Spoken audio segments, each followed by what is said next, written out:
محفوظ کرنا. نبی دعوت نہیں دیا کرتا، نبی دعوت نہیں دیا کرتا. نبی اللہ سے لے رہا ہوتا ہے اور پھر دعوت نہیں ہوتی. نبی جہاں بیٹھ گیا وہاں پروردگار عالم اس کے صدقہ سے کائنات میں بہار پیدا کرتا رہتا ہے. تو ولایت رسالت ختم ہو گئی، رسول ختم ہو گئے، رسالت بھی ختم ہو گئی. تو نبوت اور رسالت یہ دونوں چیزیں جب آپ نے سامنے دیکھ لیا تو ولایت رب العزت نے ولایت کو کر دیا، رب العزت نے رسالت کو دعوت میں تبدیل کیا اور نبوت کو ولایت میں تبدیل کیا. نبوت یعنی رسول اللہ کا کام، ولایت کا کام بھی قیامت تک چلتا رہے گا، رسالت کا کام بھی قیامت تک چلتا رہے گا.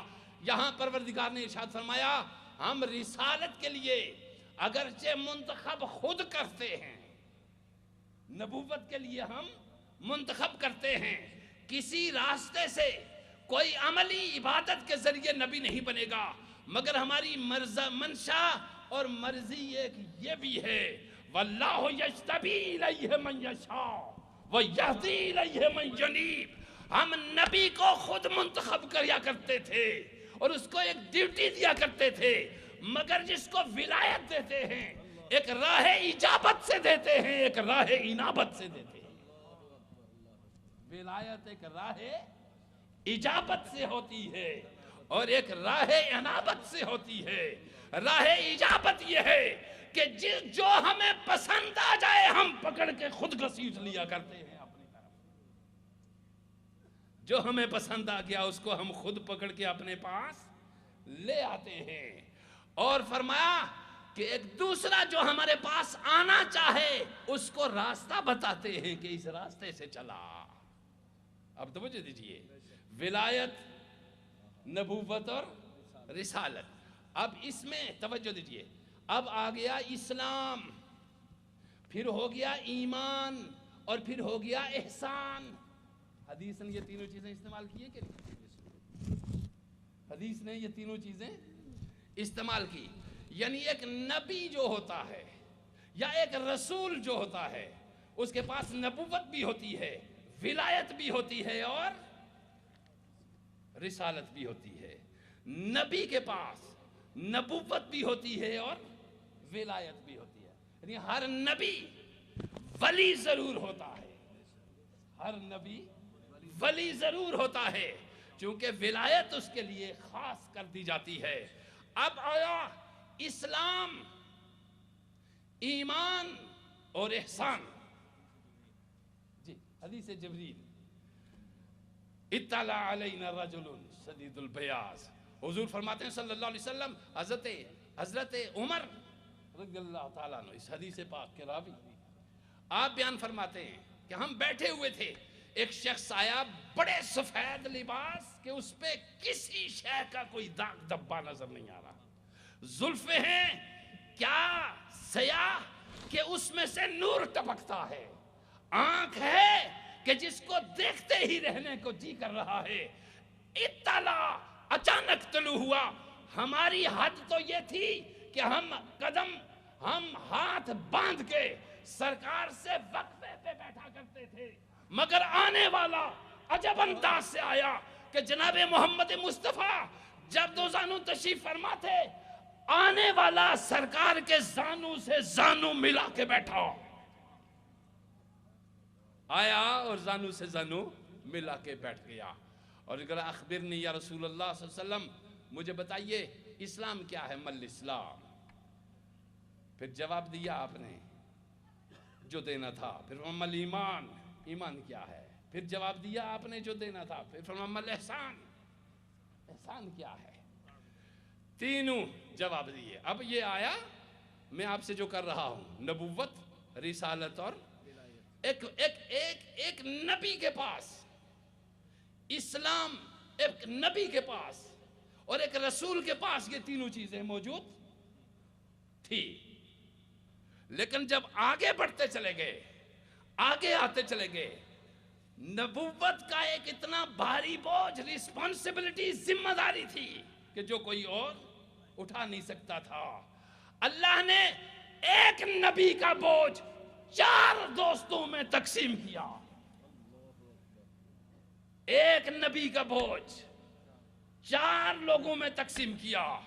ابو بکر کو بانٹا، عمر کو بانٹا، عثمان کو بانٹا، شیر خدا کو بانٹا. فرما سارے نبیوں کا ایک ایک خلیفہ ہوتا ہے، مگر مجھے میرے رب نے 4 خلیفے عطا فرمائے. پھر فرما لیا وزیران فی السماء و وزیران فی الارض. اللہ نے ساری زمین و آسمان کی حکومت چونکہ مجھ محمد کے قبضے میں ہے، نہ عرش و فرش پہ کوئی ذرہ مجھ محمد کی منظوری کے بغیر حرکت میں ہوتا ہے، نہ زمینوں پہ ہوتا ہے.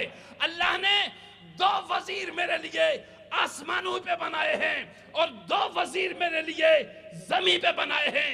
وَوَزِيرًا فِي السَّمَاءِ جبریل و میکائیل. میرے جو وزیر آسمانوں پہ ہیں وہ جبریل و میکائیل ہیں، اور جو زمین پہ ہیں وہ ابو بکر و عمر ہیں. اندازہ لگائیے، وہ ابو بکر و عمر ہے. کیا بات ہے!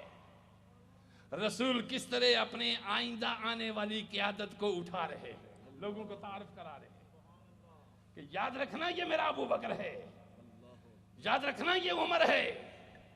یہ ہے خلق نبوت میں سے ایک خلق کہ رسول جن کے ذمہ دین چھوڑ کے جا رہا ہے اور رسالت کی ذمہ داری چھوڑ کے جا رہا ہے، ان کا کس طرح تعارف کرا رہا ہے.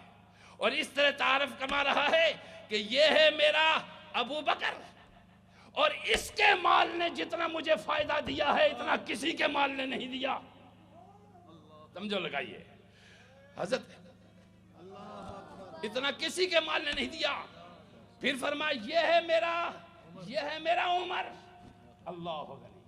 یہ ہے میرا عمر، اور اس عمر کی بات یہ ہے، اس عمر کا مقام یہ ہے کہ جہاں جہاں سے الشیطان یفر من العمر، جدھر جدھر سے عمر کا گزر ہو جائے ادھر نہ شیطان ٹھہر سکتا ہے نہ شیطانی طاقتیں ٹھہر سکتی ہے. توجہ دیجئے، یہ ایک مستقبل کے فیوچر کے لیڈر تیار کر رہا ہے، نبی جو آسمانی عطا قوت بھی رکھتے ہیں اور زمینی قوت بھی رکھتے ہیں. پھر فرمایا یہ ہے میرا عثمان.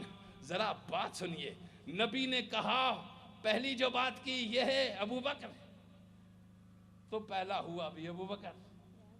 یہ ہے عمر، عدل کا مقام، تو وہ بھی اس کی سلسلے میں. اب دیکھیے فرمایا یہ ہے میرا عثمان. آسمان کے سارے فرشتے عثمان سے حیا کرتے ہیں اور میں محمد بھی عثمان سے حیا کرتا ہوں. توجہ دیکھیں، کیوں یہ فیوچر کا لیڈر بنایا جا رہا ہے، مستقبل کی قیادت اس کو دی جا رہی ہے کہ کل کا یہ ہے. میں اگر ہوتا تو میں کہتا میرے بعد ختم، دیگر دانائے راز آیت نہ آیت. کوئی دیگر دانائے راز آیت نہ آیت، بس سلامت روزگارے ہی فقیرے دیگر دانائے راز. بس میں آ گیا ہوں، کوئی اور آئے یا نہ آئے. میرے نبی نے کہا میں ہوں، میرے بعد صدیق ہے، صدیق ہے، اس کے بعد عمر ہے، عمر ہے، اس کے بعد عثمان ہے، عثمان ہے، اور اس کے بعد علی ہے. فرمایا یہ میرا علی ہے، اس کا اور میرا خون بھی ملتا ہے، اس کا اور میرا خون بھی ملتا ہے. جس کو پیر میر علی شاہ صاحب رحمہ اللہ نے کہا اللہ غنی، جسموں کا جسمی لحموں کا لحمی کچھ فرق نہیں ماں بین کیا. حب نبی ہے مہر علی اور مہر علی ہے حب نبی. جسموں کا جسمی لحموں کا لحمی کچھ فرق نہیں ماں بین پیا.